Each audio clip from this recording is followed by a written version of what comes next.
This is the inside journey to Taiwan.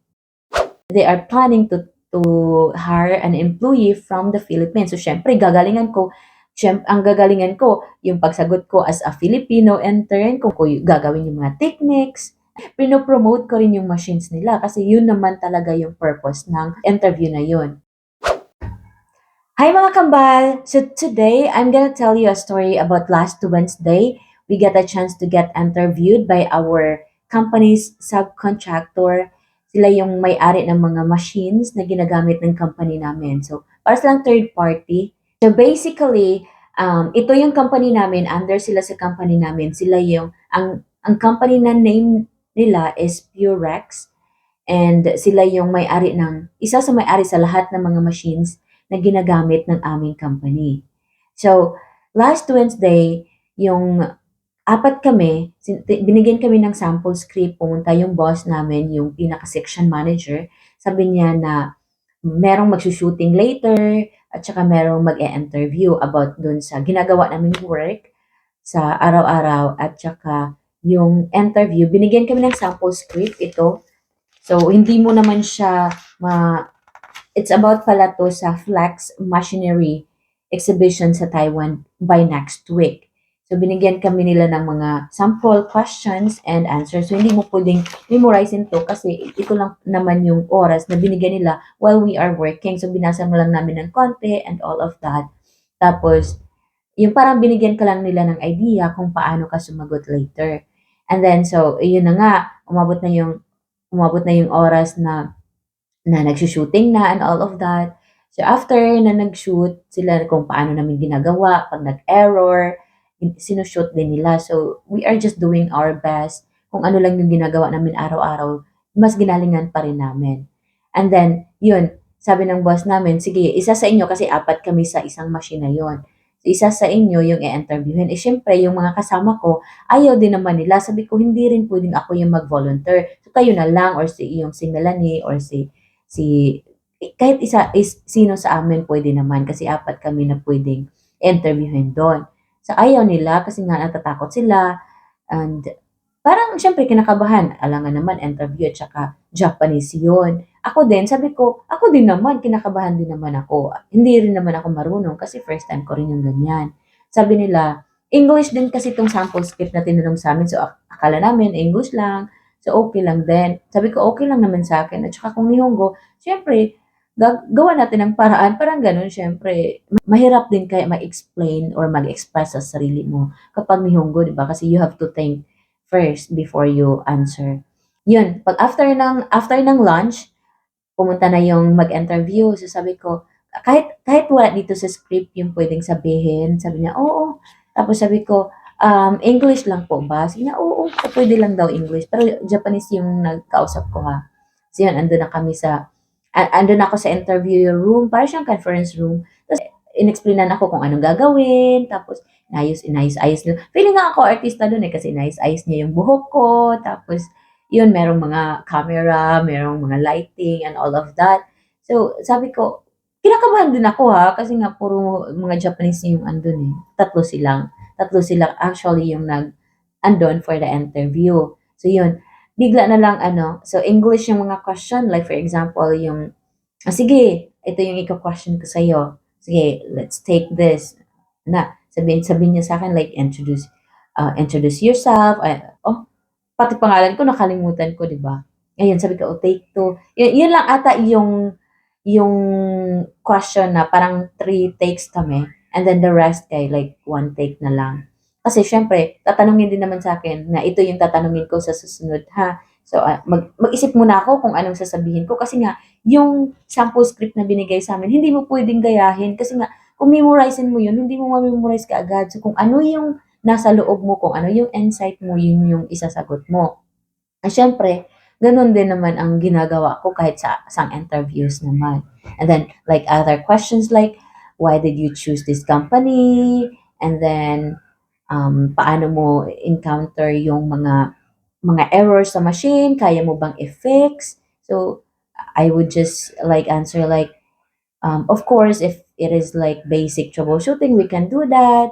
If it is human error, we can just fix it right away. If it is like so hard for us to fix, like there's a system error talaga, so we have to call our leader, and then the leader will call the technical team who are the expert in that machine. So that's also seldom happen because the system is kanang nakadesign na talaga siya smartly and very advanced yung mga machine na ginagamit. So konti minsan lang nangyayari talaga yung may system error. Pero mga human errors, yung mga basic mga errors, kaya lang naming i-fix as an intern. Yun yung mga question niya. At saka, while nagwo-work ka, ano yung mga techniques mo, syempre pabilisan to eh, kasi nasa production tayo. Kasi nga, yung interview din na yun is, papakita nila exhibit yun sa Taiwan. Bali, parang ibinebenta nila, nagbebenta sila nung machine, yung naghahanap sila ng client doon sa Taiwan. And then, they are planning to hire an employee from the Philippines. So, syempre, ang gagalingan ko, yung pagsagot ko as a Filipino intern, kung paano ko sagutin yung mga tanong at saka kung paano ko gagawin yung mga techniques and all of that. And syempre, pinopromote ko rin yung machines nila kasi yun naman talaga yung purpose ng interview na yun, promoting their machine.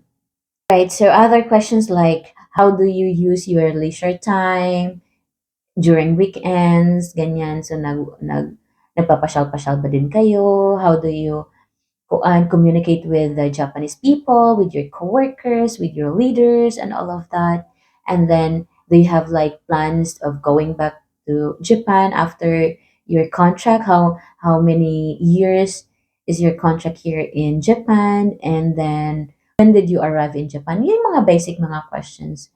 So, ang dali lang naman kasing masagot. So, but again, at first, I was so nervous and it's my first time. And I was just so happy kasi nga, well, nag-interview, biglang may nagtagalog and I was like, Tagalog wa karimasu ka? Sabi, yes. Sabi, oh my God, I was so happy. I'm comfortable, Jude.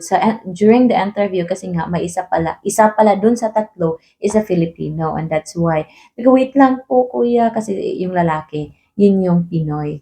Tapos, out of 70 employees dun sa kanila, siya lang yung Pinoy. And then, I was lucky and he was also lucky kasi nga, Pinoy din yung interviewin niya. Pero again, English yung answer kasi nga pagdating natin sa Taiwan, yun naman yung Taiwan is also using, I think they are using Mandarin and I don't know that. Ita-translate naman nila merong translation sa baba.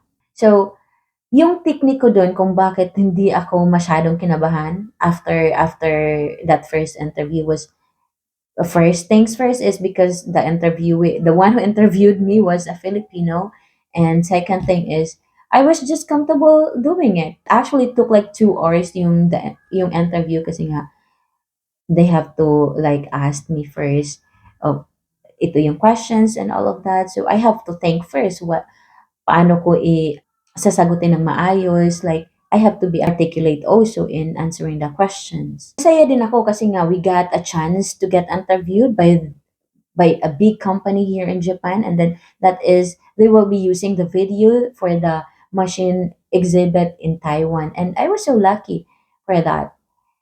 Hindi na masyadong kinakabahan when it comes to interviews because I've went through a lot of interviews before way back in the Philippines. During my first job, I actually like went through 5 interviews or more than 5 interviews that I failed before I get my first job. But so what I'm trying to say is that that's the power of learning from the experiences. It's not because you fail, it doesn't mean your worth. Like you have to see the brighter side of the failure. It doesn't mean na everything, even though you made all the effort and all of that, you gonna go as planned. No, it's not like that.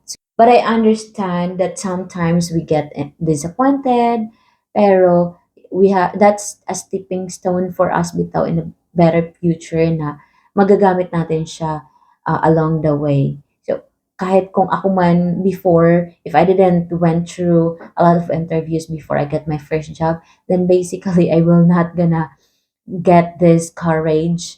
So when I get my first job as well, I didn't stop in there. I during the peak season, there's an interviews for a different position, and I of course I would always try my best to apply for it. And syempre, dun ka rin malilearn mo rin yung mga techniques during the interviews.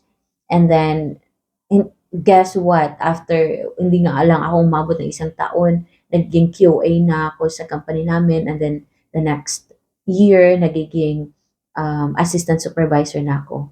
So hindi naman wala naman akong binabrag. I'm just telling you that um, it wala talagang direct na success eh. You have to learn from the mistakes that you have experience, like failure during the interviews is not defining like I'm gonna stop and all of that. No, it's not like that. It's a choice to see it as a valuable experience, and then you to do better next time. At the end of the day, it's not how many times we fall, but how we rise up each time. So thank you so much for tuning in. Until next time, keep chasing your dreams and never stop believing. And that's it for today. You've got this. Bye.